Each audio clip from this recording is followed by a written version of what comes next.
Hey, c'est tous les deux, aujourd'hui on se retrouve pour une review que je fais, pour une fois, rapidement après avoir reçu la figurine. Je vous présente le Studio Series 86 Perceptor, le numéro 11 de sa sous-gamme. Perceptor est un Autobot très intelligent. Enfin, même ça, c'est un euphémisme. Perceptor est l'un des esprits les plus brillants de tous les Cybertroniens, avec Brainstorm notamment. C'est un trait qui lui vient de la G1 où il apparaît lors du film de 86, mais qui a surtout été repris dans la W, qui a ajouté la compétition entre Brainstorm et lui. On l'aperçoit aussi dans Animated où sa soif de savoir et de logique lui aura fait abandonner sa voix naturelle pour une façon de parler nettement plus sobre et robotique. Il vient de la gamme Microchange à l'origine et ce détail aura son importance pour la suite. Je n'ai pas présenté ces nouvelles boîtes de Studio Series qui sont un peu plus petites que les précédentes et qui diminuent leur vitre pour économiser du plastique. Le dessin est plus grand, ce qui est bien, mais ici Perceptor a un sourire qui ne donne pas envie de l'approcher. Voici le microscope en lequel se transforme Perceptor et il n'y a rien à dire, c'est juste un robot replié. Mais au moins, il est très propre. On devine facilement ce à quoi serviront chacune des pièces en robot, donc je n'ai pas à faire semblant de ne pas savoir ce que c'est. Les jambes sont simples et n'ont aucun détail qui est propre à ce mode. J'aime bien la vitre sur laquelle on pose les objets à regarder par la lunette et le fait que ça soit transparent a son importance en robot. Je garde beaucoup de choses à dire pour ce mode. Les bras sont juste sur les côtés avec des boutons de réglage qui ne tournent pas. De toute façon, ça n'aurait pas réglé la mise au point de la lunette. Ils sont en gris perlé, ce qui reprend l'animation, mais j'aurais préféré de l'argenté. Avec les détails des autres Studio Series 86, je me dis qu'on aurait pu ne pas avoir que des couleurs mates sur Perceptor. L'argenté n'aurait pas juré avec le doré de Grimlock par exemple. Le dessus des avant-bras est peint en bleu, ce qu'on m'a présenté comme un bon point mais que je considère comme une peinture obligatoire. Déjà que j'ai beaucoup de choses à reprocher à cette figurine, alors oublier de peindre cette pièce aurait été de trop. La lunette de Perceptor échoue à la seule chose qu'elle devait faire dans ce mode, puisqu'elle ne permet pas de voir quoi que ce soit, à moins que j'ai le seul exemplaire qui a été mal assemblé. Par contre, j'aime beaucoup le ratchet de son inclinaison, qui sort de nulle part mais dont le bruit est satisfaisant sans avoir trop de limitations, puisqu'il y a pas mal de crans. Et la molette sur le dessus ne tourne pas non plus, et la lunette ne bouge pas pour une mise au point. Encore un petit point à reprocher, et c'est loin d'être fini. Et c'est tout pour le microscope. Enfin, ça aurait été tout si je n'avais pas voulu parler du plus gros défaut. Les jambes ne s'attachent nulle part pour former le socle. Elles ont des petits crans qui bloquent les hanches, les genoux et la rotation des cuisses, mais rien qui les bloque réellement. Bien sûr, ce n'est pas un mode qui va bouger beaucoup, mais je trouve quand même la simplification de trop. Même le bassin tourne librement. Ce n'est pas gênant tel quel, mais ce qui me dérange, c'est que sa transformation est simple. Avec une ou deux étapes en plus, ils auraient pu trouver un moyen malin de bloquer les jambes en place, plutôt que de jouer avec des crans qui disparaîtront au bout d'une trentaine de transformations. Je le compare à d'autres Deluxe Studio Series, et je me dis qu'ils avaient moyen de mieux faire. Perceptor vient avec un seul accessoire, son arme G1. Tout comme la figurine, je trouve qu'il a un aspect simpliste, même s'il a quelques détails. Je pense que la texture granuleuse du plastique joue sur cette sensation. Et voici Perceptor et Blaster, puisqu'ils sont souvent associés. Il faut dire que leurs modes alternatifs sont tous deux des objets à l'échelle humaine. Et je ne sais pas si je suis le seul à trouver que Perceptor fait bien plus simple que Blaster. C'est dû à son appartenance aux Studio Series, qui sont là exactement pour reprendre le film et pas les jouer. Mais je trouve que ça enlève une certaine cohérence entre des Transformers clairement faits pour aller ensemble. Au moins ils n'ont pas oublié le troisième mode de Perceptor, qui est plus une configuration alternative. Deux étapes suffisent à le passer en mode tank. Car oui, Perceptor possède depuis son premier jouet un mode tank approximatif, qui n'a pas dû souvent être adapté en fiction. J'adore l'idée pour avoir un mode mobile en plus et un jouet G1 un peu plus vivant, sans avoir trop à modifier le microscope. Et heureusement qu'ils l'ont mis ici. On a une fixation entre les jambes et les bras, en plus de chenilles non peintes qui permettent de prouver que le mode était voulu, même s'il était bien la dernière chose qu'ils avaient ajoutée sur la figurine. J'aurais aimé aussi qu'ils mettent des roulettes à l'avant, mais bon. Parlant de roulettes, Perceptor n'en a pas. De la peinture sur les chenilles aurait pas été trop non plus, puisqu'il en a si peu ailleurs, mais je suppose que ça n'était pas raccord avec l'idée de ne faire qu'un modèle d'animation articulé une fois en robot. Parlant de robot, la transformation est très simple, comme vous avez pu vous en douter. Les jambes n'ont pour ainsi dire aucune transformation, mais le torse est un peu plus intéressant. J'aime beaucoup l'apparition des épaules, qui étaient cachées dans les bras, et les deux côtés du support de la lunette qui ferment le dessus du torse. Ma première impression quand j'ai sorti ce percepteur de sa boîte, c'était d'avoir un raid entre les mains. Cette façon de ressentir est à la fois bonne et mauvaise. Elle est positive parce que ça veut dire qu'il ne souffre pas de sa transformation. Mais elle est négative parce que je considère les raids comme des figurines qui s'approchent trop d'une esthétique de cartoon que je n'aime pas. Cette impression est renforcée par les couleurs, avec ce rouge pas très soutenu et ce bleu pastel pâle et mat, en plus d'une texture particulière du plastique. Ce n'est pas le plastique un peu souple et compact des raids, mais au visuel je trouve que ça s'en rapprochait. Et bien sûr, on a encore ce gris perlé qui ajoute à l'aspect mat de Perceptor. Sa tête est bien faite comme d'habitude, et je trouvais son visage trop large, mais je m'y fais. Ses yeux semblent être d'un bleu métallisé, ce qui est une bonne chose. La lunette est sur son épaule droite comme dans l'animation, mais on peut utiliser ses axes de transformation et de rangement dans la boîte pour la mettre de l'autre côté.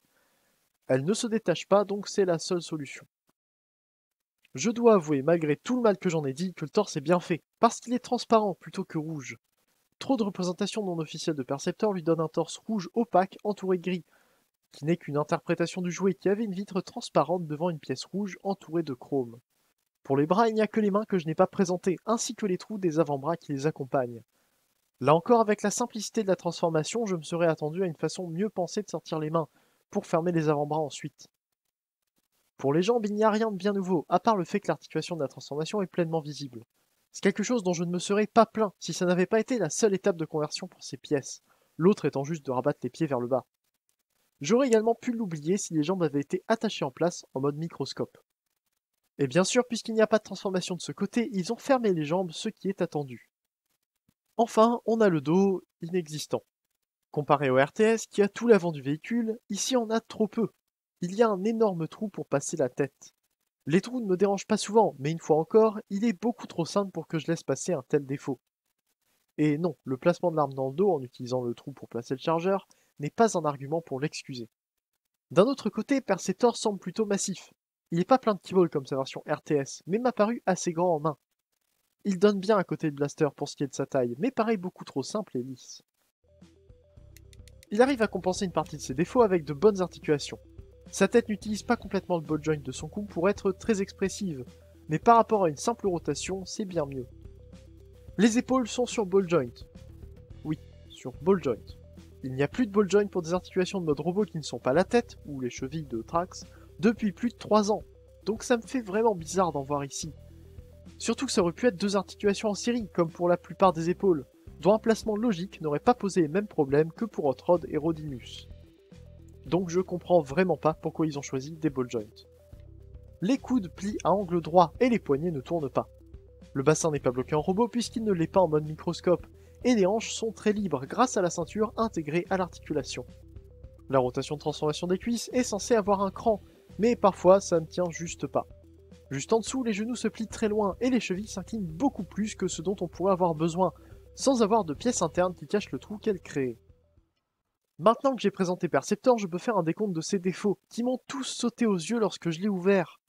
L'allure cartoon est normale, mais je reprocherai le fait qu'elle soit plus appuyée que sur pas mal d'autres Studio Series 86, ce que j'aime moins pour la cohérence de la gamme. On a des trous dans les bras, excusables pour les épaules mais moins pour les avant-bras. Le trou dans le dos est également dommage. La transformation simple n'est pas un défaut, mais le fait que les jambes aient des crans ridiculement faibles, je trouve que c'en est un. Mais justement, s'il y a une transformation aussi simple et aussi peu de peinture pour reprendre un modèle simpliste, je pense être en mesure de vouloir que les poignets tournent, qu'il y ait un dos pour cacher ce trou, ou qu'il y ait des épaules sur axe universel et pas sur ball joint. À la limite, s'il y avait une fonctionnalité sur la lunette, un zoom ou juste des lentilles fonctionnelles, je me serais moins plaint. Pareil pour des molettes qui tournent sur les bras. Mais là, j'ai vraiment l'impression qu'on m'a donné un corps classe agrandi pour le prix d'un Deluxe. Et c'est pour ça que malgré les critiques que j'ai reçues face à ma première impression négative de Perceptor, merci Larche, je n'ai pas l'impression qu'il vaille la trentaine d'euros qu'on en demande. Je l'ai pris sur Amazon en profitant d'une réduction à 23 euros, mais ça reste la limite de ce que j'attends d'un Deluxe Studio Series, alors que les Deluxe Beavers, au même prix, ont des transformations complexes et beaucoup plus de pièces mobiles que ça. Je suis plutôt habitué à critiquer une figurine pour dire ensuite que les défauts s'effacent, mais là, ma première impression ne me laisse pas trop le choix. Si je suis généralement de ceux qui veulent défendre le prix de vente d'une figurine, ça n'est pas le cas pour celui-ci. Mais il y a un dernier point que je n'ai pas abordé. Perceptor a ces points bien sûr qui me déplaisent, des simplifications qui ne le font pas souffrir, mais qui me font me demander si mon argent n'a pas été perdu en route. Mais il y a une chose qu'il ne peut pas perdre, c'est un jouet agréable. Les amoureux des transformations longues, des figurines parfaites sous tous les angles et des accessoires à ne plus savoir quoi en faire ne seront pas impressionnés par Perceptor. Mais à manipuler, à transformer rapidement et à poser, c'est un charme. Les articulations sont agréables, le peu de transformation enlève toute trace de keyboard intrusif, et il ne demande qu'à être manipulé. Et c'est loin d'être un point négligeable de Perceptor. Dans ma façon de juger une figurine, aussi subjective que n'importe qui d'autre, j'accorde généralement une importance moindre à la manipulation lorsque j'ai reçu une figurine récemment. Mais pour certains, ce sera la majeure partie de leur expérience d'une figurine plutôt que les détails de construction ou le nombre d'étapes. Et donc, j'espère vous avoir ainsi présenté toutes les facettes de Perceptor. Je n'aime pas le côté trop cartoon, mais ça le rend propre et élégant. Je n'aime pas ses simplifications, mais ça le rend amusant et agréable. D'un point de vue personnel, je pense qu'il ne vaut pas les 30 € auxquels on trouve. Mais d'autres ont eu exactement ce qu'ils voulaient, et c'est donc à vous de voir s'il vous intéresse ou pas. Merci à vous d'avoir regardé cette review. Dites-moi ce que vous avez pensé de la figurine et de ma review en commentaire et abonnez-vous pour ne rien louper. Faites un tour sur l'Arche sur Discord pour discuter et sur mon Utip pour me soutenir. On se retrouve bientôt pour une prochaine vidéo. C'était Hider, fin de jour et salut.